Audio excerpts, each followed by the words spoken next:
آج کل قربانی کے حوالے سے ایک سوال اٹھایا جاتا ہے کہ بڑے جانور یعنی گائے، بھینس اور اونٹ کے 7 حصے ہوتے ہیں، تو کیا ضروری ہے کہ اس میں صرف 7 آدمی شریک ہوں تو قربانی جائز ہے؟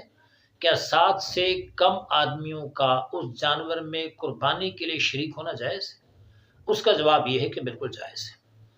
4 ہوں، 3 ہو، 2 ہوں، 6 ہوں، 5 ہوں، وہ قربانی جائز ہے، لیکن اس کے لیے ایک شرط ہے۔ شرط یہ ہے کہ ان ملنے شریک ہونے والے بندوں میں کسی کا حصہ 7ویں حصے سے کم نہ ہو۔ بڑے جانور میں 7 سے جتنے بھی بندے کم شریک ہوں گے تو کسی کا حصہ 7ویں حصے سے کم نہ ہو، اور اگر کسی ایک کا بھی حصہ 7ویں حصے سے کم ہوا تو قربانی کسی کی بھی جائز نہیں ہے۔ مثلا 6 آدمی مل کر ایک بڑے جانور کی قربانی کرنا چاہتے ہیں تو 6 آدمی کو 6 حصے پورے آ جائیں گے، ایک حصہ بچ جائے گا، ایک حصہ 6 بندوں میں برابر بھی تقسیم ہو سکتا ہے، اور ایک حصہ ایک بندہ بھی لے سکتا ہے۔ تو اس صورت میں کسی کا حصہ 7 میں سے کم نہ ہوا تو یہ صورت جائز ہے۔